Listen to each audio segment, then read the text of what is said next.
are talking Digital Man, which is a 1995 cyborg robot warrior thing on the back of obviously the popularity of the Terminator and RoboCop franchises. This one stars Matthias Hues as the Digital Man, but you've also got supporting roles with Adam Baldwin, Paul Gleason, Ed Lauter and Don Swayze. So the story of this one, our Digital Man, played by Matthias Hues, is a completely autonomous android, and he's at the peak of technology. And he is not yet completely finished in regards to his testing, yet he is deployed to deal with a bunch of terrorists. Now, he deals with those terrorists, but on the way back, he ends up crash landing through reasons that will be explained in the movie, and kind of ends up in a remote area in the US where they think he's gone rogue.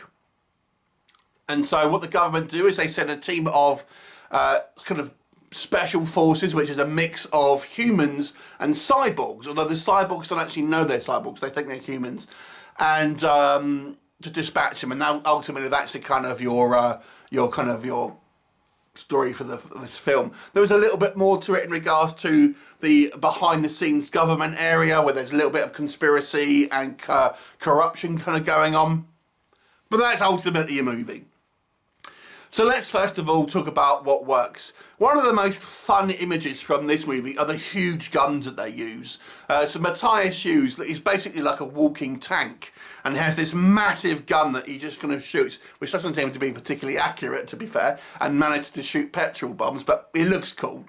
And also our kind of team of special forces ops have kind of like Sci-Fi armour, and they themselves have nearly as big a guns as well. So it is quite fun to seeing these kind of guys all dressed up in kind of like, you know, 90s style Sci-Fi armour, running around the desert with big guns that have little fire things that come out the end and stuff like that. It's quite a fun image, I have to say, and, you know, when I remember watching this when I was, you know, how old would I have been? About 20, in my early 20s, and I thought it was cool, you know, big guns, cyborgs, what's not to like?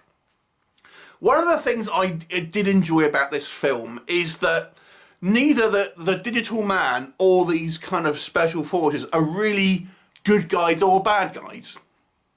Because the Digital Man character, he's treated as the antagonist, but he's not really doing anything wrong. It's actually through other fault. There are bad guys in it, but it's actually kind of, they're much more bureaucratic bad guys, and it just happens to be that he ends up in this kind of place through no fault of his own, and is just following his programming, but he's not overly aggressive. He only is aggressive when he's threatened. And then our team of protagonists, I suppose, are these kind of special forces, and again, they are just there to kind of deal with him, but they're not aggressive to the kind of like the townspeople and stuff like that. So really you have these two forces colliding that aren't really bad guys, and to be fair, are probably good guys in their own right, but are just kind of at odds with each other. So I thought that was actually sort of quite interesting, and was maybe a little different from a lot of these kind of sci-fi movies. Of course, you get the kind of the bureaucratic bad guys whose plan doesn't really make any sense, I have to be honest, but nonetheless, there it is. So I think the setup of this film is quite good, and I do like Matthias Hues as well in this role, just as kind of like this blank robot. You know, he does that pretty well, but he's an imposing character, and, you know, I think he played this as well as can be expected. So let's talk about what doesn't work. The setup is good. I find a lot of these films, having watched a lot of them obviously for the channel to do reviews, I often find the setup is relatively good, but then they don't do much with it.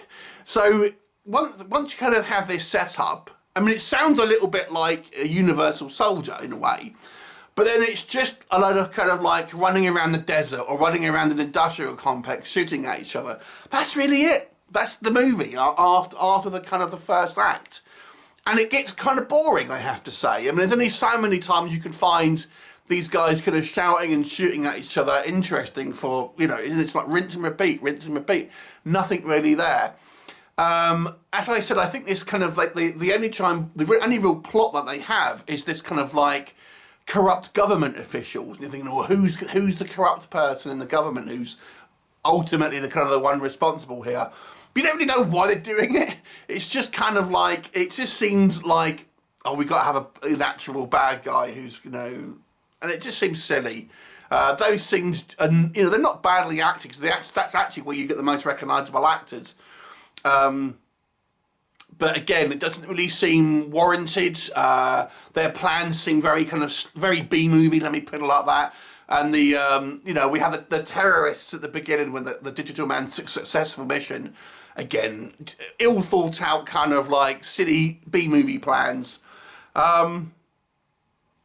So the other thing I would say as well is this is the kind of the dawn of digital effects, really. And you have the early kind of versions of morphing technology when we have these VR simulators and stuff like that, and it never looks good. Morphing technology, I think, only ever looked good in Terminator 2, and even the films that have kind of used it, I always think it looks crap. And you know, in 1995, it's particularly kind of crap. Thankfully, they don't use that a hell of a lot. The actual kind of armour and the kind of the guns, it seems unwieldy and unnecessary, and obviously is kind of cheesy, but I still kind of quite like that fun kind of B-movie-esque element to this. Ultimately, this movie is a relatively interesting setup, but again, that's the problem with a lot of these kind of type of films. They don't kind of really ever capitalise on any kind of nuances that they end up setting up, instead just going for a generic kind of shoot-'em-up movie, which kind of gets boring, to be honest. I'll give it a 5 out of 10, because I do think there are some elements here that could have worked if it had been expanded upon, but ultimately it becomes somewhat of a kind of lacklustre film at the end of the day. 5 out of 10, have you seen it? What did you think of it? Leave me a comment and I'll look forward to seeing you next time. Bye for now.